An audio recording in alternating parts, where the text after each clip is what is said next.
students, welcome to my channel Concept Mantras. This video is all about processing unit of a computer. इससे पहले की video में हमने पढ़ा था कि इंट्रोडक्शन ऑफ कंप्यूटर सिस्टम क्या होता है। तो अब हम पढ़े उसमें इनपुट आउटपुट डिवाइस क्या रोल प्ले करते हैं और types of input output devices क्या होती हैं। इस वीडियो में हम पढ़ेंगे कि processing unit of a computer किसे कहते हैं। सो हम नेक्स्ट स्लाइड में चलते हैं। फर्स्ट ऑफ ऑल हमको ये समझना पड़ेगा कि what is CPU.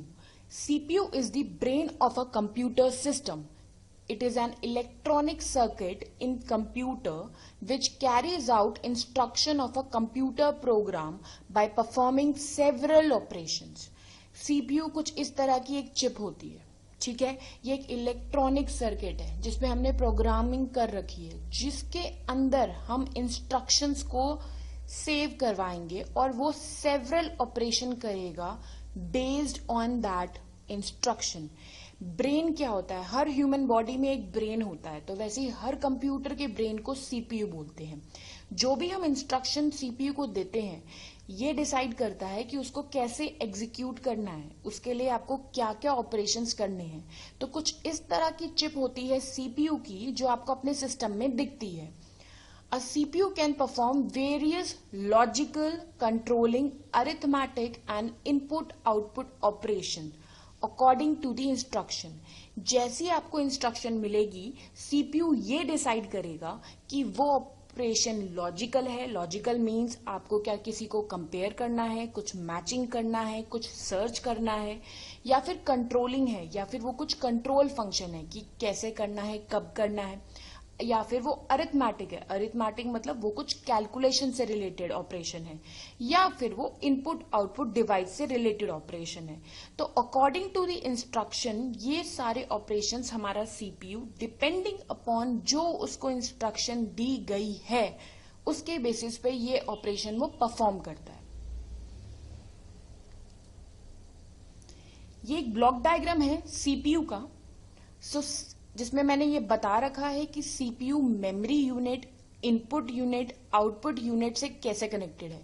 Input unit हमें पता है, इनपुट डिवाइस जिसमें वो लगी हुई होती है, input device like mouse, keyboard, जिस भी डिवाइस के थ्रू हम अपने कंप्यूटर सिस्टम को कुछ इनपुट करा सकते हैं, उसको बोलते हैं हम इनपुट डिवाइस।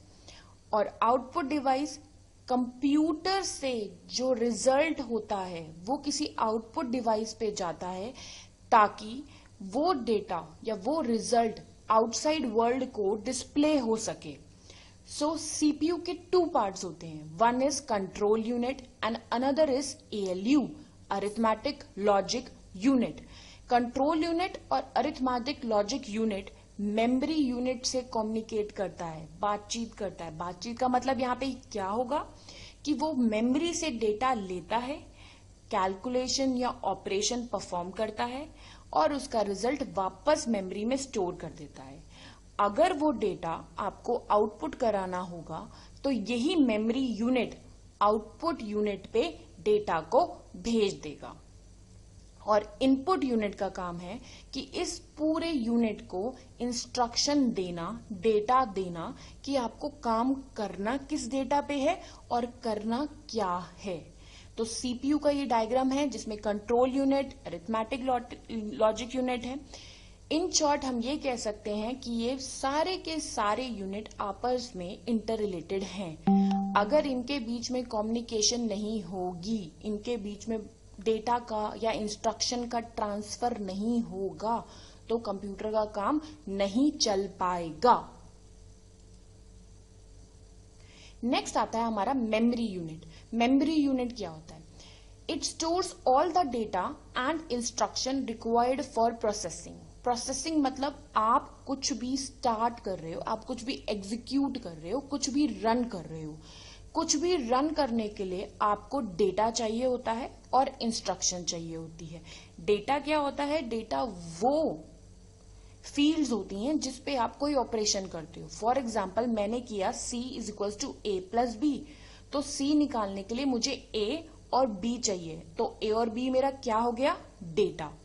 अब इंस्ट्रक्शन क्या होती है? इंस्ट्रक्शन मीन्स आपको उस डेटा पे क्या करना है। यहां मैंने लिखा a+b, तो मेरी इंस्ट्रक्शन कहती है मुझे a और b को ऐड करना है। तो मतलब होती है उस जगह को बोलते हैं मेमोरी। मेमोरी में हमें डेटा और इंस्ट्रक्शन को डालना पड़ेगा और वहां से जब सीपीयू प्रोसेसिंग शुरू करेगा तब जाके वो रिजल्ट को दे पाएगा। नेक्स्ट पॉइंट पे चलते हैं। It stores intermediate result of processing. C is equals to a+b एक मेरी इंस्ट्रक्शन है। D is equals to 2 into C। अगर मैं इस इंस्ट्रक्शन को पहले देखूं तो मुझे C को निकालना जरूरी है, तभी मैं D को निकाल पाऊंगी। और C निकालने का तरीका क्या है? a+b। मतलब C इस इंस्ट्रक्शन का आउटपुट है, बट वो यहां पे आके इस इंस्ट्रक्शन का इनपुट बन गया है। तो C क्या है? Intermediate result.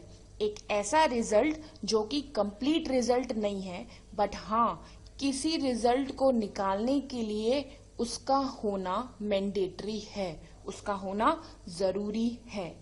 D हमारा फाइनल रिजल्ट है, क्योंकि देखिए इस इंस्ट्रक्शन को पहले एग्जीक्यूट किया जाएगा, C आएगा, C को यहां डाला जाएगा, देन D से हम फाइनल रिजल्ट निकाल पाएंगे। तो C D निकालने के लिए यूज हुआ है और C अपने आप में ही एक इंस्ट्रक्शन होल्ड करता है। तो C हमारा इंटरमीडिएट रिजल्ट है और D फाइनल रिजल्ट है। और जो हमारा मेमोरी यूनिट होता है वो इंटरमीडिएट रिजल्ट और फाइनल रिजल्ट दोनों को स्टोर करने में हमको हेल्प करता है। नेक्स्ट पॉइंट आता है, it stores the final result of processing before this result are release to an output device. तो ये फाइनल रिजल्ट्स को भी स्टोर करता है, ये वाले रिजल्ट को, बिफोर वो किसी आउटपुट डिवाइस पे जा सकें। क्योंकि मे बी हमने रिजल्ट बना के रख लिया है बट हमने आउटपुट डिवाइस को वो रिजल्ट नहीं दिया। तो अगर हमें वेट करना है, हम हाथ के हाथ रिजल्ट नहीं दे रहे, हम चाहते हैं कि वो कुछ टाइम लेटर डिस्प्ले होगा, उसके लिए भी हमारा मेमोरी यूनिट काम आता है, क्योंकि हमारे फाइनल रिजल्ट को स्टोर करके रख लेता है। नेक्स्ट पॉइंट पे आते हैं, all input and output are transmitted through main memory. सारे इनपुट आउटपुट जो भी हमारे इनपुट आएगा कंप्यूटर में या जो भी कंप्यूटर से बाहर आउटपुट जाएगा वो सारा का सारा मेन मेमोरी से ही होगा। मेन मेमोरी कंप्यूटर की अपनी मेमोरी होती है। सो मेमोरी कुछ ऐसे चिप, ऐसे डिस्क की फॉर्म में होती है। इसको हम फर्दर नेक्स्ट वीडियो में डिटेल में पढ़ेंगे। आइए नेक्स्ट स्लाइड पे चलते हैं। कंट्रोल यूनिट, नाम आपको बता रहा है कि ये कुछ अथॉरिटी होल्ड करता है, कुछ ना कुछ पावर होल्ड करता है। जैसे हमारे पास क्लास होती है स्कूल की और उसमें एक मॉनिटर होता है, तो मॉनिटर हमारे पास एक अथॉरिटी रखता है, वो सब बच्चों को डिसिप्लिन मेंटेन करवाता है, वो सब बच्चों को ये बताता है कि करना हमको क्या क्या है। तो उसी तरीके से कंट्रोल यूनिट को आप मॉनिटर ऑफ अ सिस्टम कह सकते हो। वो कैसे? It is responsible for controlling the transfer of data and instruction among other units of computer. ये हेल्प करता है कि डेटा का जो ट्रांसफर होगा वो कैसे और कब होगा। फॉर एग्जाम्पल, मैंने कुछ डेटा या कुछ इंस्ट्रक्शन कंप्यूटर को दी है, तो वो कंप्यूटर में जाएगी कैसे, वो आउटपुट कैसे होगी, एक यूनिट से दूसरे यूनिट पे ट्रांसफर कैसे होगी, ये सारी रिस्पॉन्सिबिलिटी कंट्रोल यूनिट की है। Second point, it manages and coordinate all unit of computer. Computer के जितने भी यूनिट्स हैं ये उन सबको मैनेज करता है, उन सबकी फंक्शनिंग के लिए ये यूनिट रिस्पॉन्सिबल है। It obtains the instruction from the memory, interprets them and directs the operation of the computer. Instruction को ये लेता है मेमोरी से। इंस्ट्रक्शंस मैंने आपको पहले ही बता दिया था कि इसका मतलब है कि हमें करना क्या है। इंटरप्रेट्स मतलब उसको तोड़ता है, उसको समझता है, इंस्ट्रक्शन क्या कह रही है, कंप्यूटर सिस्टम से क्या करवाना चाह रही है। And directs the operation of the computer, computer का क्या ऑपरेशन है उसको कंट्रोल करेगा, उसे डायरेक्शन देगा और फाइनल रिजल्ट निकालने में हमारी हेल्प करेगा। It communicates with input output devices for transfer of data और रिजल्ट्स फ्रॉम द स्टोरेज। तो जितने भी हमारे इनपुट आउटपुट डिवाइस, जैसे मॉनिटर हो गया आउटपुट डिवाइस और कीबोर्ड हो गया इनपुट डिवाइस, इससे ये कंट्रोल यूनिट डेटा लेगा और उसको स्टोरेज में ट्रांसफर करेगा।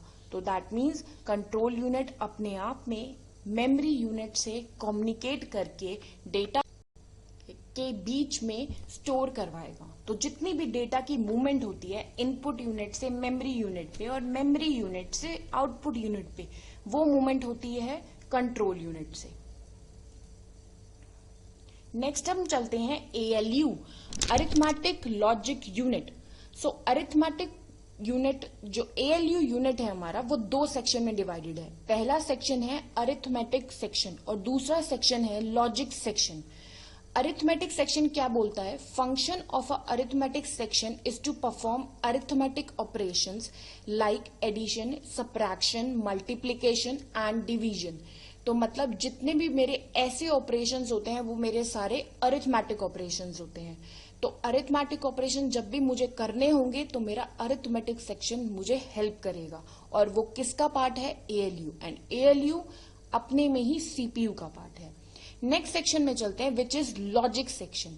Function of a logic section is to perform logic operation such as comparing, selecting, matching and merging of data.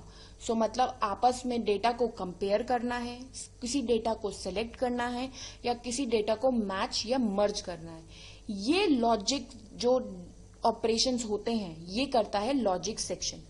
तो ALU 2 सेक्शन में डिवाइडेड है। फर्स्ट है अरिथमेटिक सेक्शन, सेकंड है लॉजिक सेक्शन, और ये सारे का सारा काम ALU यूनिट करता है, which is a part of a CPU unit. तो ये वीडियो है CPU पे, जो कि एक प्रोसेसिंग यूनिट है, और प्रोसेसिंग यूनिट के काफी पार्ट्स हैं। Control unit, ALU unit, memory unit से वो कम्युनिकेट करता है। CPU के 2 मेन पार्ट हैं, कंट्रोल यूनिट जिससे कि हम सारी मॉनिटरिंग सर्विस करवाते हैं, इंस्ट्रक्शन और डेटा को कब लेना है, कब देना है, कब डेटा की मूवमेंट करवानी है, ये सारी कंट्रोलिंग पावर कंट्रोल यूनिट की है। और जब हमें पता चल जाता है हमें क्या ऑपरेशन करना है, तो उस ऑपरेशन को प्लस माइनस डिवीजन कोई भी कैलकुलेशन है, उस ऑपरेशन को करने के लिए हमारे पास है अरिथमेटिक लॉजिक यूनिट। अगर हमें कंपेयरिंग करनी है तो वो कुछ लॉजिकल ऑपरेशन है। इसके अंदर जो 2 सेक्शन होते हैं, अरिथमेटिक सेक्शन, लॉजिक सेक्शन, ये सारे काम वो करते हैं, डिपेंडिंग कि मेरी इंस्ट्रक्शन किसी अरिथमेटिक पे डिपेंड है या किसी लॉजिक पे डिपेंड है। तो यहाँ पे हम कम्युनिकेशन करेंगे इनपुट डिवाइस से, कोई भी डेटा, कोई भी इंस्ट्रक्शन है वो अपने मेमोरी यूनिट में एंटर करवाएंगे और आउटपुट डिवाइस में हम फाइनल रिजल्ट देंगे। तो इसी तरीके से ये पूरा का पूरा CPU मेमोरी यूनिट पे कम्युनिकेट करता है, क्योंकि हमको कहीं ना कहीं से तो डेटा उठाना ही है, तो वो डेटा हम मेमोरी यूनिट से उठाते हैं और उसको ट्रांसफर करते हैं हर यूनिट के बीच में। हर यूनिट के बीच में जो कम्युनिकेशन होती है वो कम्युनिकेशन कंट्रोल यूनिट का ही जिम्मा है, यही कोऑर्डिनेट करेगा। इसी का काम है कि यहां से यहां डेटा कैसे मूव करे। So this is all about CPU and CPU की अंडरस्टैंडिंग। सो अगर आपको ये मेरी वीडियो पसंद आई हो तो प्लीज मेरी वीडियो को लाइक करना, मेरे वीडियो को शेयर करना एंड मेरे चैनल को सब्सक्राइब करना। Thank you so much for watching.